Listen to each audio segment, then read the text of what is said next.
अस्सलाम वालेकुम जी, आप देख रहे हैं coverstory.pk और मैं हूं मोहम्मद आजम आजम। उम्मीद करता हूं कि आप सब खैरियत से होंगे, खुश होंगे और खुशहाल होंगे। नाज़रीन ग्रामी, अफगानिस्तान के अंदर जो एक डेवलपमेंट हुई, उसके बाद जो सूरत हाल पैदा हुई, उसने एक दफ़ा सबको परेशान कर दिया, हैरान कर दिया।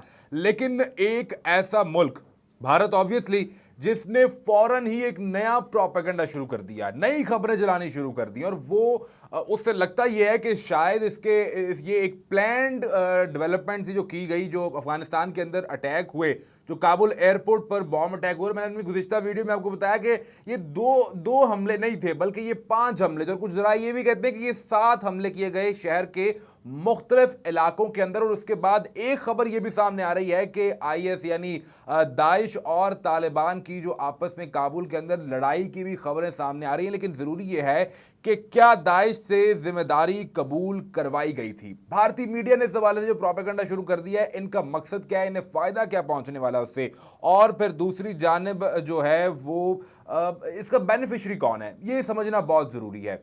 लेकिन उससे पहले जरूरी है कि आप चैनल को सब्सक्राइब कर लीजिए और बेल आइकन को प्रेस कीजिए। वीडियो की डिटेल में जाने से पहले एक चीज आप समझ लीजिए कि जब भी कहीं पर अटैक होता है, जब बॉम्ब अटैक होता है या इस तरह का कोई भी बड़ा अटैक किसी ऐसी सिचुएशन में होता है जिस पर पूरी दुनिया की नजरें होती हैं, जिस पर बात की जा रही होती है, जो कि मेजरली पॉलिसी शिफ्ट कर सकता है, तो सबसे पहले देखते हैं कि उसका बेनिफिशियरी कौन है।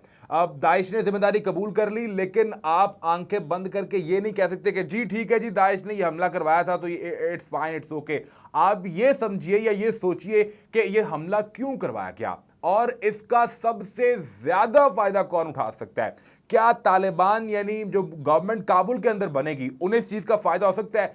किसी सूरत उन्हें यह फायदा पहुंच नहीं सकता, क्योंकि वो तो ये क्लेम कर रहे थे कि हम अफगानिस्तान को सिक्योर करने वाले हैं, हम सिक्योरिटी फ्राहम करने वाले हैं।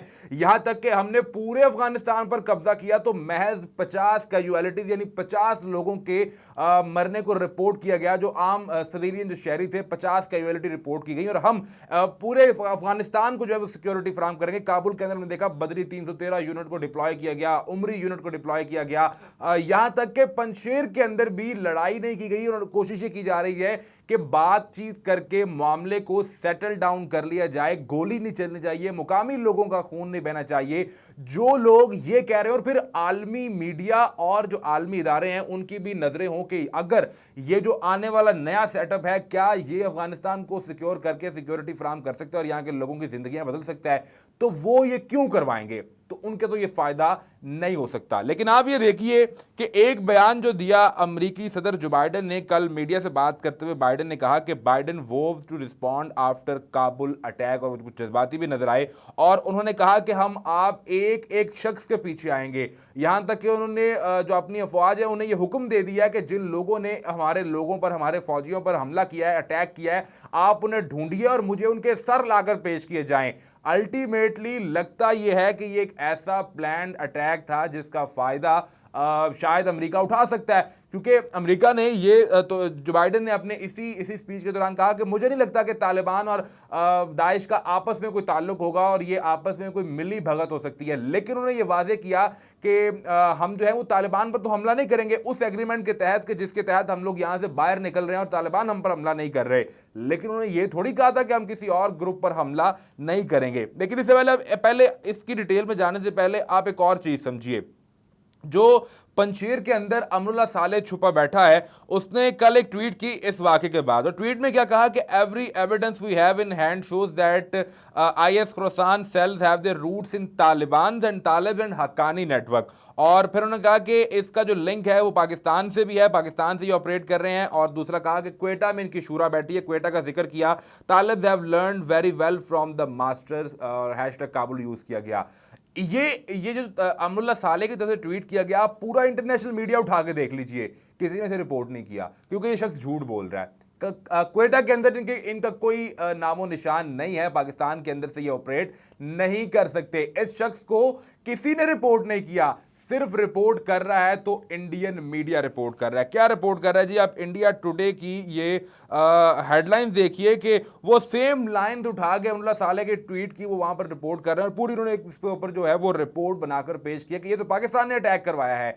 तो इसके बाद जो है वो इंडियन मीडिया ने कहना शुरू कर दिया कि देखें कि जो अपने इक़्तिदार के अभी 10वें 11वें दिन जो अपने मुल्क को सेफ नहीं कर पाए और वहां पर जो अटैक हुआ उसको बचाने रोक नहीं सके, तो कैसे ये जो मुजाहिदीन की हुकूमत है, ये तालिबान की हुकूमत है, ये अफगानिस्तान के लोगों को प्रोटेक्ट करेगी, उन लोगों को सिक्योरिटी, उनकी जान की, उनके माल की सिक्योरिटी फराहम की जाएगी? तो मुमकिन ही नहीं है। और ये एक नया प्रोपेगेंडा, एक नया महाज खोल दिया, जिस पर फिर आखिरकार तालिबान की तरफ से बयान भी सामने आया और उन्होंने कहा को खबरदार किया कि अगर आप इससे बाज ना आए, मैं आपको गुज़िश्ता वीडियो में बता चुका हूं कि ज़बीहुल्लाह मुजाहिद ने बड़े सख्त अल्फाज अदा किए थे। उन्होंने कहा था कि हम ये बड़ा माइन्यूटली जो है इसको ऑब्जर्व कर रहे हैं कि इंडिया जो है बार बार वो एक तो गलत रिपोर्टिंग कर रहा है अफगानिस्तान के मामले पर और दूसरा हमारे मामलात के अंदर इंटरफेयर करने की कोशिश कर रहा है। अब जब ये एक नैरेटिव बिल्ड करने की कोशिश की गई कि अफगानिस्तान के अंदर जो है वो सिक्योरिटी लैब्स है और यहाँ पर जो मुजाहिदीन है वो इस काबुल नहीं है, जो जंगजू है यहाँ पे इनके जो इनके प्रोटेक्शन यूनिट्स है, बदरी 313 उमरी यूनिट और दीगर जितने भी इनके लोग हैं, ये इस काबिल नहीं है कि ये प्रोटेक्ट कर सके। और दूसरी तरफ आप इसको साथ मिला के देखिए कि जो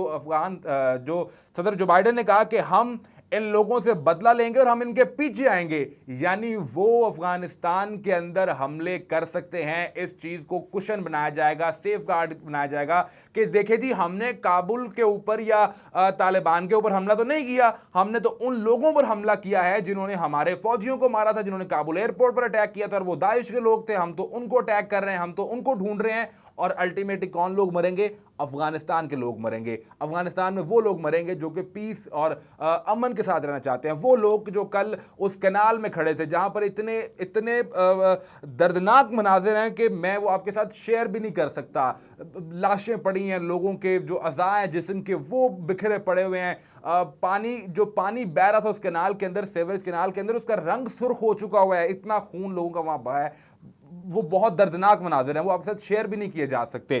तो मकसद ये है कि बेनिफिशियरी तो वो है जो दोबारा यहां पर अपनी इन्वॉल्वमेंट रखे अफगानिस्तान के अंदर और अटैक करता रहे और यहां पर बैठा रहे आके। अब ये देखिए एक ताजुद्दीन सोरिश हैं जो अफगानिस्तान के सहाफ़ी हैं, उन्होंने एक बड़ा बेहतरीन कंपैरिजन बिल्ड किया है। वो कहते हैं कि जो बाइडेन ने आज तो ये कहा कि आईएसआई ने यानी आईएसआईएस ने यानी दाइश ने ये हमला प्लान किया था अमेरिका के खिलाफ अफगानिस्तान में बैठ के। आज से 1.5 माह कबल जुलाई के अंदर ही तो ये शख्स यानी जो बाइडेन कह रहा था कि हमने अफगानिस्तान के अंदर से अलकायदा और आईएसआईएस को खत्म कर दिया है, अब तो उनका वहां कोई वजूद ही नहीं है। तो क्या इनका जुलाई वाला बयान सच माना जाए या आज वाला बयान सच माना जाए या फिर उस बयान को सच माना जाए जो दाइश की जानिब से मुमकिना तौर पर दिलवाया गया है कि हमने यही हमले किए हैं, करवाए? तो दाइश से जानिब से गए होंगे, पीछे कौन बैठा था ये वक्त के साथ ही पता चलेगा। एक खबर और सामने आई कि गुज़िश्ता रात जब ये पहले आप ये देखिए कि जब इंडियन मीडिया ने ये कहना शुरू कर दिया कि देखें जी ये तो नहीं चला सकते हुकूमत और ना ही मुल्क को जो है वो सिक्योरिटी फराहम कर सकते हैं, तो ये इनके शहाबुद्दीन दिलावर अफगानिस्तान के अंदर कतर में तालिबान के सियासी ऑफिस के ये जो हैं एक अहम रुकन थे। उन्होंने कहा कि Taliban take strong exception to Moody's doubts about their ability to govern, यानी उन्होंने कहा कि आप खबरदार किया उन्हें कि आप अपने काम से काम रखिए, हम आपको बहुत जल्द रियासती अमूर भी चलाकर दिखाएंगे और यहां पर सिक्योरिटी भी फराहम करके दिखाएंगे। फिर उन्होंने कहा कि India will soon know that the Taliban can run the government affair smoothly, says Dilawar warns India to avoid interfering in Afghanistan internal affair, और कहा कि हमारे अंदरूनी मामलात में दखल देना बंद कर दें। फिर एक और चीज जिसकी सबसे ज्यादा मिर्च भारत को लगती है कि Pakistan is our neighbour and friendly country, यानी पाकिस्तान तो हमारा दोस्त और ब्रादर मुल्क है और भारत को अपने काम से काम रखना चाहिए। हमारी यहाँ पॉलिसी क्या होगी, हमारा सेटअप क्या होगा, ये हम डिसाइड करेंगे। एक खबर जो है उसकी अभी तस्दीक तो नहीं हो सकी, लेकिन वो मैं आपके साथ शेयर कर रहा हूँ। खबर ये है कि गुज़िश्ता रात यानी जब ये हमले हुए और फिर रात गए 12-1 बजे के बाद तालिबान ने काबुल के दारुल अमान इलाके के अंदर दाइश के जो लोग छुपे बैठे थे उनके खिलाफ एक मेजर ऑपरेशन शुरू कर दिया है और मुमकिना तौर पर उन्हें वहां से ख़त्म किया जा रहा है। ये अब तक की बड़ी अपडेट्स थी।